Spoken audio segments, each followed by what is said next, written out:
James is having Brussels sprouts and yams and stuff, and I'm having this. We've mixed it with this. Bammy goreng, eh? Yeah, and it's actually kind of good. Yeah. Did you put any garlic in here? Or No. No, okay. I'm going to talk about the second season of How to Get Away with Murder. And it's Starring. Viola Davis. And we've both been impressed with her work Yeah. multiple times. I don't think she's ever let us down. No, she's a good actress. Yeah. But it's a little much to expect her to carry the whole show along. Like the other, I guess, stars of the show are a bunch of young, pretty people. Uh-oh. And they're not even that Hollywood, pretty. Well, the one woman is, and the one guy is. So typical Hollywood background kind of stuff. Yeah. They're like a Sears catalog. Oh my heavens. All propped up with. There we go. Yeah. Well, so some of them aren't that bad. But they tend to kind of stand on the back foot, and or that's more like models. I don't know what you do in your Sears catalog. Does Sears even exist? Who knows? I don't know. I kind of hope they do. Anyway, I guess I'll talk about this bammy goreng stuff. It was given to us, and it's really easy to liven up any dish. So basically all I did with it was it's when we get a spice mix like that, usually I shred up cabbage and just fry it with cabbage. That's it. And so then, I mean, we had some other Thanksgiving sort of vegetables here, so James is eating it with that, but it says to make it with noodles, but I haven't been making it with noodles. I've been making it with rice. So it says it's Indonesian fried noodles. Okay, I haven't been doing that. Well, yeah, exactly right. I mean, this is just the herb, vegetables and spices mix to go with the noodles, but noodles are just like carbohydrates. So you mix it with rice, but you can probably mix it with potatoes. Yeah, and well, we were given that, and I'm very thankful for it because I have been under the weather, and it's hard for me to get the energy to make food, let alone eat. And so, but I managed to get a hike in today, and it took too much out of me again. So I don't know how much else I will get done today, but probably watching more TV because I keep trying to do things, and then I'm like, nope, that was too much. And then I'd watch some more TV. But anyway, How to Get Away with Murder. I was just going to say, this is a Dutch thing. Oh, is it? Yeah, Indonesia used to be a Dutch that. colony until recently after World War II. So. Okay. Well, I did notice it was a different language on there, but I didn't clue into what it was. So it says klaar in 20 minutes. So klaar means ready in Dutch. Yeah, and it really is. Like, maybe even... Like, all I did is I put the rice, set the rice cooker, and when the rice was done, that was done too. You know, you just shred up the cabbage in the food processor, and you mix this with some water, and then you put it in. And so you don't have to use oil when you make this, unless you want to. But anyway, How to Get Away with Murder. It's... Nobody would get away with murder if they were these guys and they were trying to copy this. But the idea of it is actually pretty smart. It's Is she a murderer or is she a detective? Well, or is it hard to... I don't want to give too much away in the story. And but this is a TV series. It is, yeah. And well, there we go. Okay. She teaches, like, she's a lawyer, right? And she teaches students her classes how to get away with murder, right? How to defend somebody. Oh, that right? Yeah, okay. And so, and then there's this big soap opera around that happens, and a mystery and stuff like that, right? So lawyers do this, like with the most famous lawyer in the world. They have to know how. Alan Dershowitz teaches, I believe, at Harvard, or used to. Maybe he's not even alive yet. He's still there. Sorry. No, they have to know how. Like, a lawyer can't possibly be expected to know whether their client is innocent or guilty. So they have to, unless they're told, but still, I mean, they have to do their job, right? So. Yeah, there's some lawyers, mob lawyers, for example. They know. Yeah.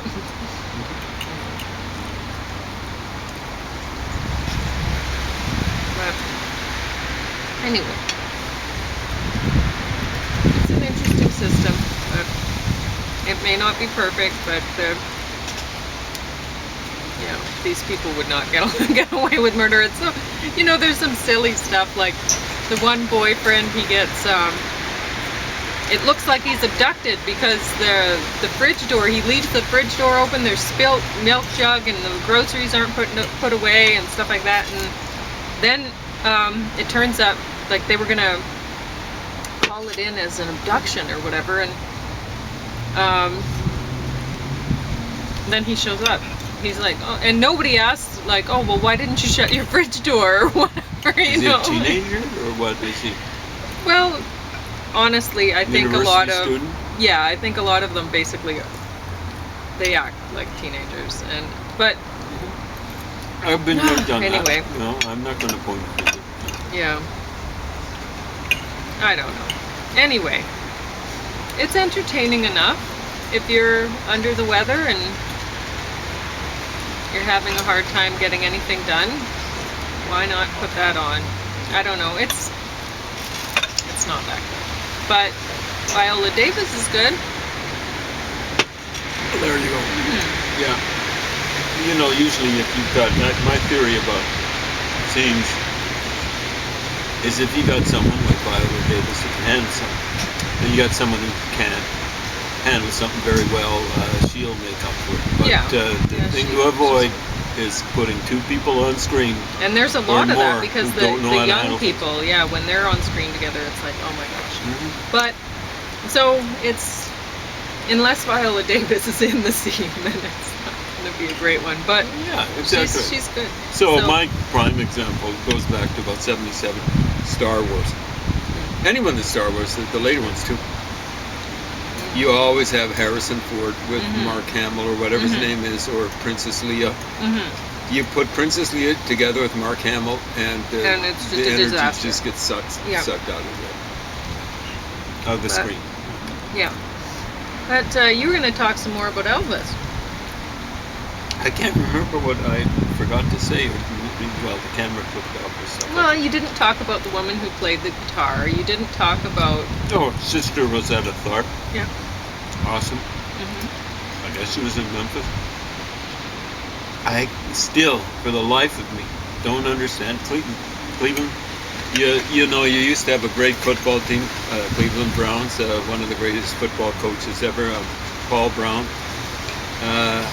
You had one of the most overrated basketball players ever, LeBron James. Oh well, I'll leave that out of consideration because I'm trying to think of some consolation for what I'm going to say. Alan Freed used to do, he's the guy who helped break rock and roll back in the day. But for Pete's sake, you guys yourselves should say Rock and Roll Hall of Fame should be in Memphis. Like, give it up. I mean, it'd be almost as ridiculous if Toronto had the Rock and Roll Hall of Fame. It's got the Hockey Hall of Fame. But actually, I think Ottawa should because look at... should. The funny thing is, when you see the early players, where they came from, there were a lot of French-Canadian players, but they tended to come from the area of Ontario around the Ottawa Valley. Oh, really? It's shocking when you see the early Hall of Fame. Well, you'd know, not me. Yeah, I'm the kind of guy that checks these things out. I've actually looked at the early Hall of Fame players and stuff like that. And so many of them that come from Kingston, Ottawa Valley. That's very interesting. It's wild. You were also going to talk about with Elvis, we were going to talk about the rap thing and how bad.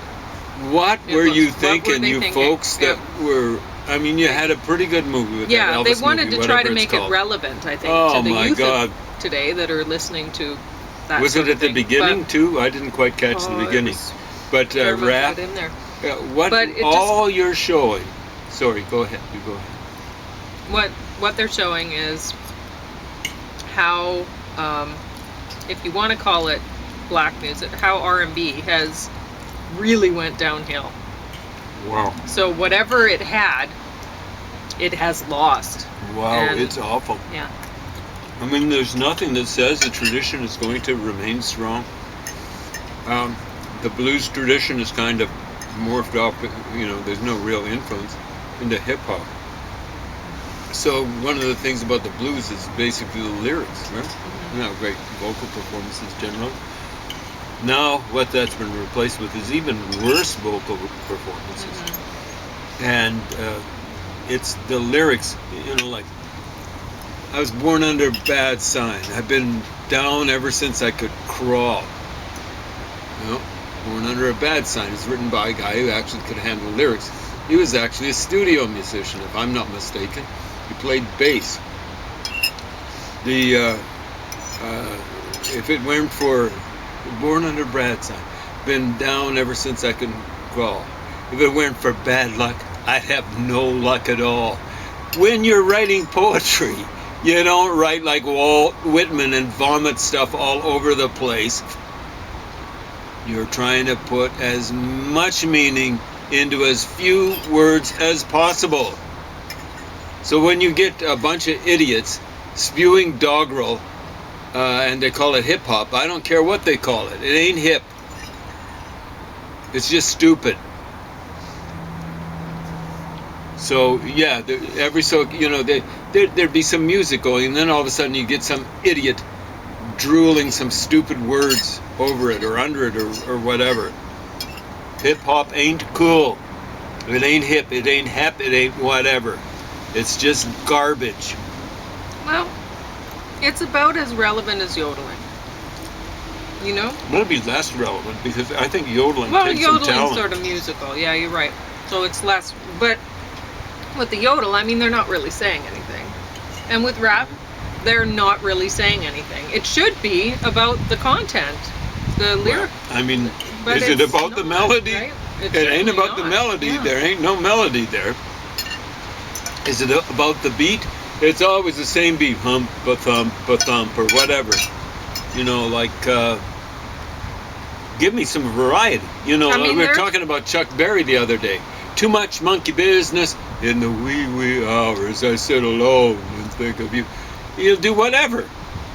Different tempos. With hip hop, it's the same tempo every time. Sorry, go ahead. Well, I keep hoping that with rap, it will lead to people writing awesome content, focusing on content, and then it'll get back to combining the two, right? Because really, music has gotten away from the actual content, the lyrics, right? It's went, I don't know. Yeah. It was going for like the performers were thinking, oh well, I can write my own lyrics and then I can make all the royalties from my music, and they had really nothing to hang the music on, and but they were making money off of it. So the Beatles were talking about that. You were mentioning it a while back. They were really bad influence because everyone thought, wow, I can write my own lyrics. I can be the Beatles. Hey, They I write my own music. Ain't none of you guys are like Paul McCartney. Ain't none of you guys like John Lennon. Much less, there are a lot of people trying to do the two things together. Much less the two things together. Get that straight. If you're in a partnership, like you're not Paul McCartney and you're not paired up with John Lennon. Get that straight. There's ain't no one like those guys. But I should point out that there was this tradition in black music, and blues in particular, where the performers would write their own stuff. And again, Chuck Berry is a bad influence. he wasn't bad with music. He wasn't a great singer, and he was pretty darn sharp with the lyrics. In the 50s, there was only one writing team that was better than him, I think, putting the music and lyrics together. Is Lieber and Stoller, a couple of Jewish Americans. Awesome. They're the ones who wrote Jailhouse Rock, and the original lyrics for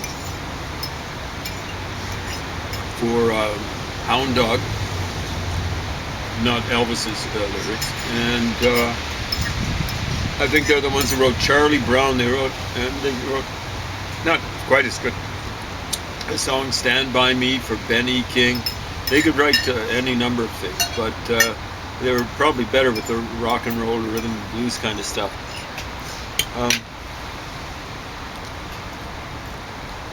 But Chuck Berry's a bad influence. So even with the blues, this Willie Dixon, that's the name of that bassist. I think it was with Chess Records in Chicago. It was better when old Willie Dixon wrote the stuff like Born Under a Bad Sign.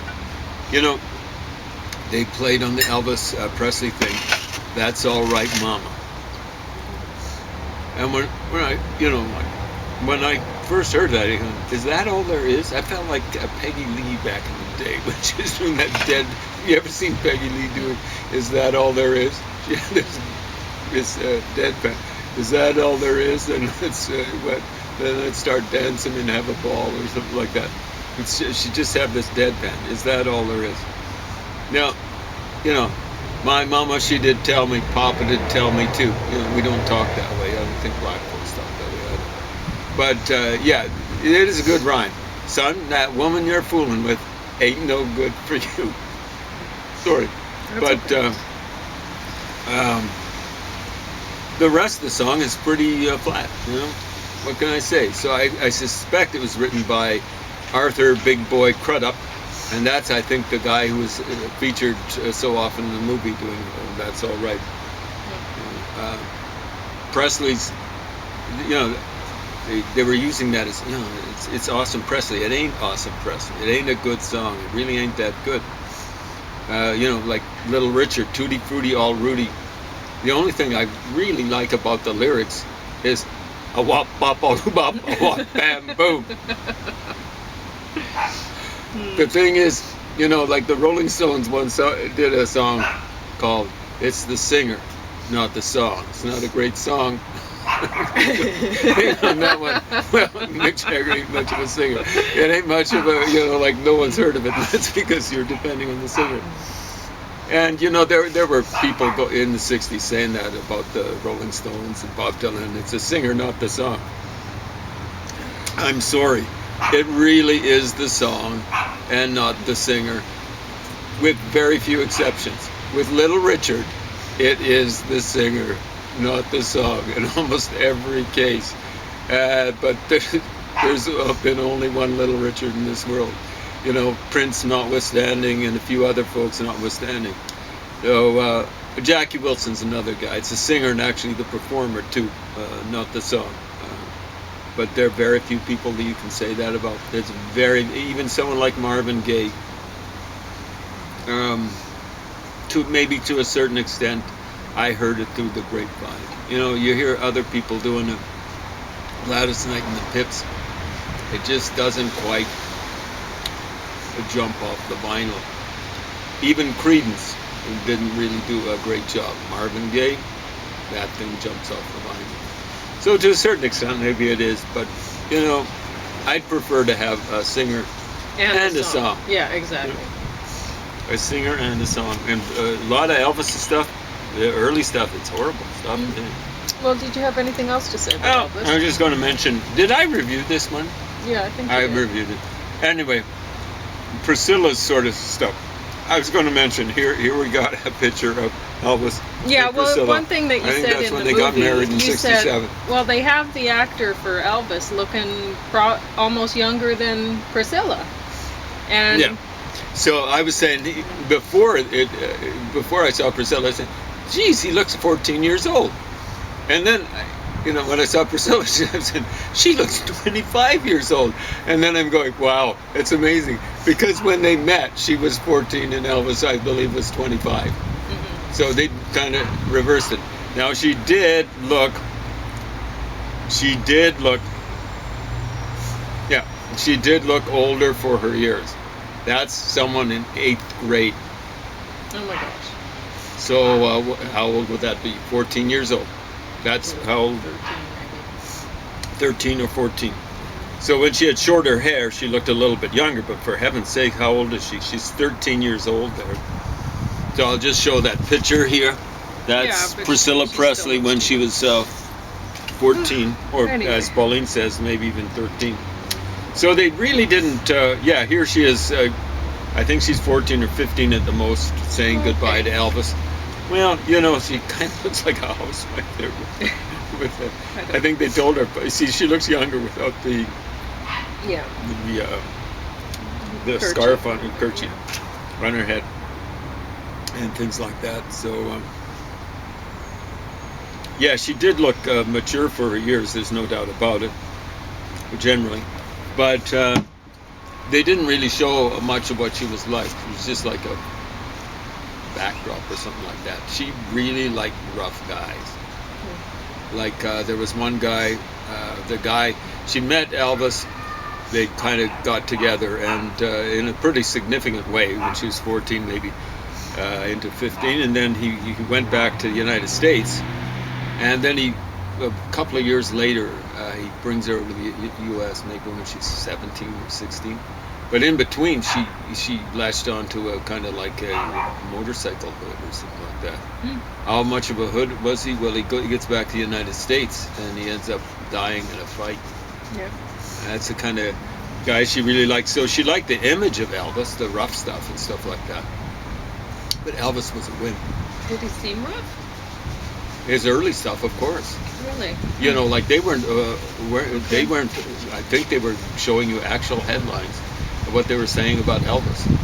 Right? Elvis would have been seen as a hood, a greaser, or whatever the term they use. I'm not talking about that in terms of an Italian or something like that. It was a different sort of thing back in the 60s and so on and so forth. So he was seen as really, really dangerous. Not just because of the black connection or anything like that. Right? So, and then the guy that she left Elvis for was a pretty rough and tough, I guess, a world champion kind of karate kind of guy called Mike Stone. Weird. Yeah. Now Elvis was, like when the drugs started taking hold, like Elvis didn't like cussing. Because he was raised to a certain extent in the same church I was. Like the guy who delivered his funeral elegy was Church of Christ. Oh, really? That's the church I was raised in. They came up here and they proselytized up here from the southern United States. All of their big colleges are in the southeastern United States, except the big one, and that's Pepperdine. And of course, that's in Malibu, California. Yeah, well, that's pretty awesome sweet. place. But it's if not that awesome doesn't convert people to the religion, yeah, I don't know it's what almost will. like heaven on earth. Yeah. But big old Elvis was kind of like a wimp. Now, when he started to really lose his nerves and stuff like that, when he got on the dope, because he was saying, "Okay, kill Mike Stone." You know what I'm saying? He just stopped short of putting a contract out. Wow. Oh my gosh. That's I mean, the dope was just incredible. And yet he was the same guy, like the stuff I think he really wanted to sing was gospel music. So I was singing for Pauline, very poorly, of course, but some of the stuff that we used to sing, like he put out 2 gospel albums, and one of them at least became something of a minor hit.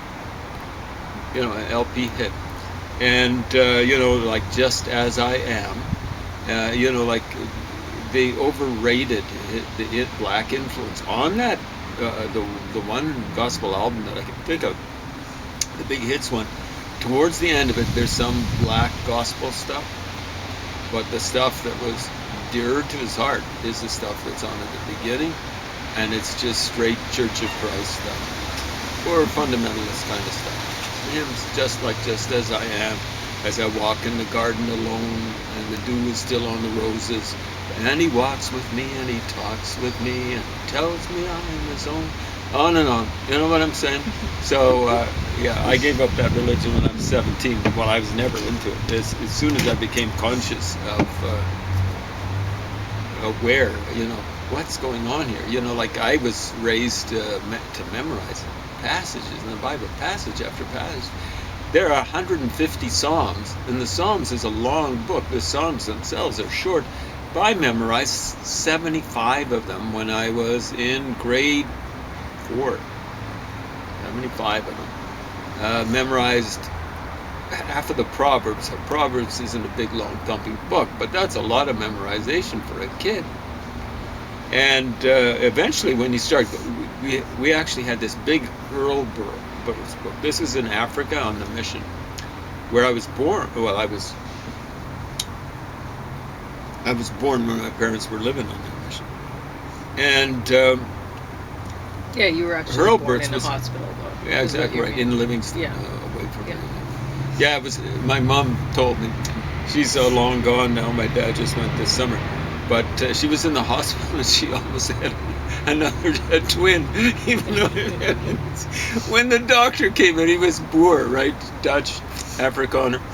And he came into the hospital room. So I've actually seen one. He walked in and he had on a leash a cheetah. He had a cheetah, Dr. the Cock, Dr. the Cook. And it's incredible. So I've actually seen a cheetah in real life, and but not you don't in the zoo. remember it. I don't you were remember. A little baby. I would have been maybe a day old, or something like that. So, I don't know. Unlike most day old things, I was absolutely fresh. Yeah, that was quite something. Dr. DeCock had a place outside of Livingston. We came in from the north. And it was a big spread. It was like a big ranch out there. I guess that's where he had the cheetah. Lord knows what all else he had. But he would have been well off. Big ranch, big spread. Anyway, we met a lot of characters there. But big old Elvis, he really wanted to be a good guy. But, the dope and all this sort of stuff didn't work out for him. But at any rate, I think he was too good. In the sense of wanting to be good, than Priscilla would have liked. So, this book is actually pretty good at exposing her lies about herself and things like that, to herself probably too. She liked the rough stuff, and that's the way it goes. But anyway, I did want to say, in Party, you can see this wedding picture of them there. Someone once said about the movie with Val Kilmer and who was it? I kind of liked her, Meg Ryan or something like that, playing Jim Morrison and his longtime girlfriend. He said, this is the first movie where the people playing the roles are less good looking than the people that they're playing. Well, this movie that we saw the other day qualifies as that too, the Elvis movie. The guy does not look anywhere near as handsome as Elvis, and the woman, frankly, doesn't look anywhere near as beautiful as Priscilla. Yeah.